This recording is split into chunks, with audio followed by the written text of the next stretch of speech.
Oh, NBA quotes, where even the words bounce like basketballs. Walt Frazier, dropping wisdom bombs like he's driving to the hoop. The regular season's where you make your name, but the postseason is where you make your fame. That's like saying you can have all the appetizers you want, but the main course is where the real feast happens. And let's talk about Luka Doncic, the clutch master of the court.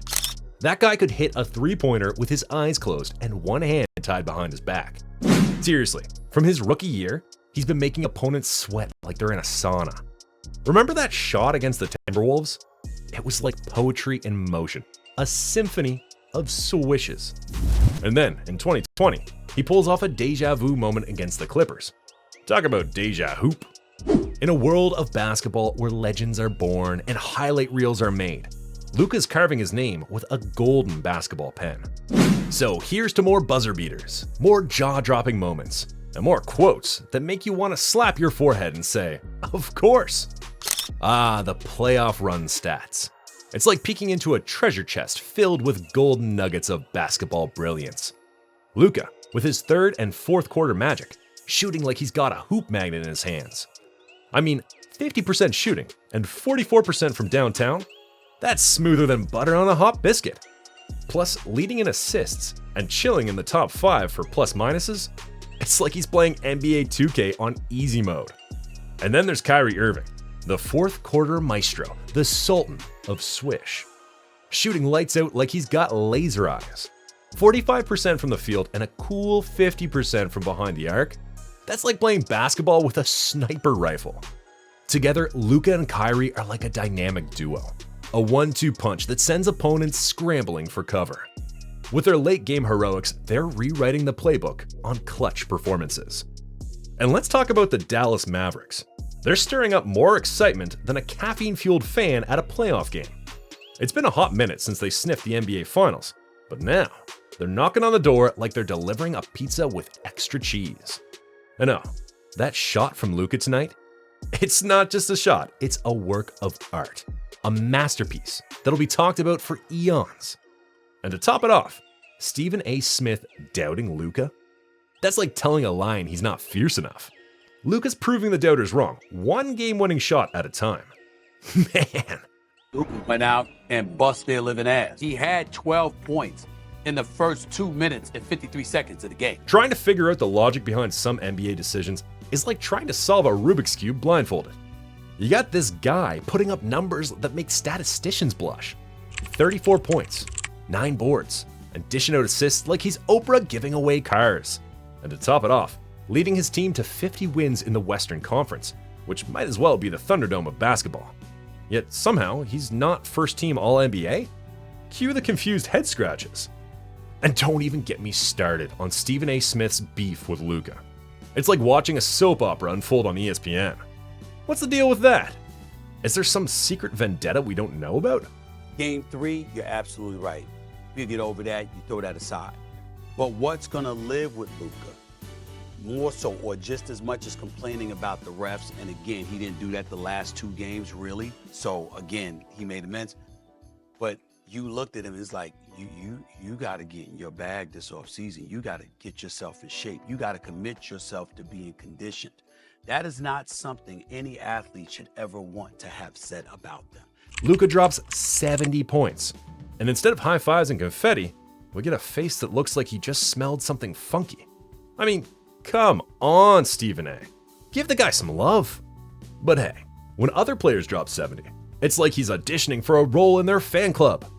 It's like NBA drama meets Shakespearean tragedy, with a sprinkle of what on earth is going on thrown in for good measure. At this rate, we might need a reality TV show just to keep up with the behind-the-scenes drama of NBA punditry. The roller coaster ride of NBA punditry, where one day you're riding the hype train full steam ahead, and the next, you're slamming on the brakes like you've hit a wall.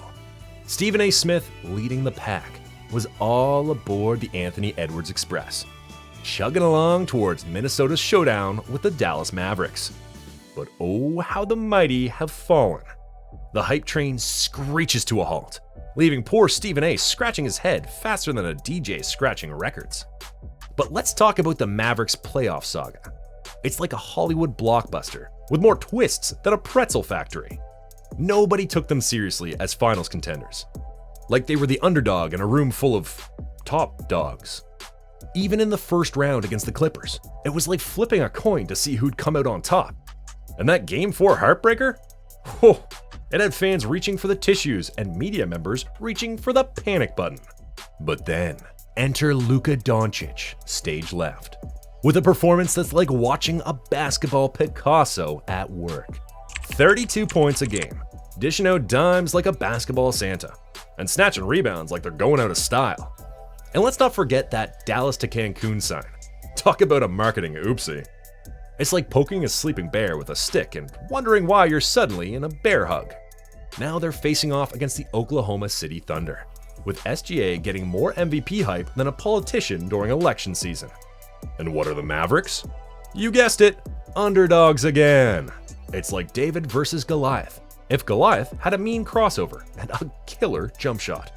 But hey, in the NBA playoffs, expect the unexpected, because anything can happen, especially when Luka's on the court. The Clippers series deja vu, where history repeats itself like it's stuck on a loop. The Mavericks playing out a script that's as predictable as a rom-com. Lose game 1, tease with the lead. Then bam, blow game 4 like it's a birthday candle on a windy day. But fear not, because in swoops Luka, the savior of Dallas, like a basketball superhero. Games 5 and 6, just another day at the office for him. 30 points, 11 assists, 10 boards, and shooting lights out like he's got a personal son. But wait, there's more. Luka wasn't just playing with one good knee. He was practically hobbling around like a wounded warrior. It's like watching a marathon runner finish the race with a sprained ankle. Pure grit and determination. And now, on to the Western Conference Finals, where Minnesota was supposed to waltz through Dallas like they're strolling in the park. Heavy favorites, they said. But hey, in the NBA playoffs, expect the unexpected, because the Mavericks aren't here to play second fiddle. It's like Rocky Balboa stepping into the ring with Apollo Creed. Underdog status be damned. They're ready to fight tooth and nail for that championship dream. Talk about a media circus where every talking head is tripping over themselves to anoint Anthony Edwards as the second coming of his airness. But guess what? Luka Doncic ain't having any of it. He's like, hold my Gatorade while I show you how it's done. So Minnesota thought they had this series in the bag, huh? Well, think again. Dallas swoops in and snatches not one, but 2 games right from under their noses. And those losses?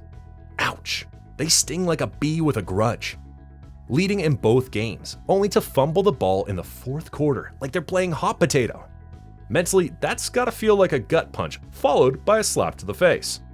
But here comes Luka, the 4th quarter magician, pulling rabbits out of his basketball hat like it's no big deal. Game 1, 15 points in the 4th, and a game-high 33 overall. And Game 2, even stronger, with Kyrie and Luka tag-teaming their way to victory like a dynamic duo on a mission.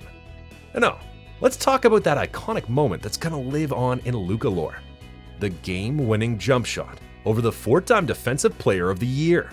It's like David slaying Goliath with a basketball instead of a slingshot. But wait, the media is making excuses for Anthony Edwards? Tired? Gassed? He's only 22? Come on now. If you want to be crowned the face of the NBA, you gotta bring more to the table than tired legs in a young age. Unlike Edwards, Luka's been clutch since day 1, embracing the pressure like a long-lost friend. And road victories, oh, Luka thrives on them like a kid in a candy store. He's not just stealing wins, he's hijacking the entire series and making it his own personal highlight reel.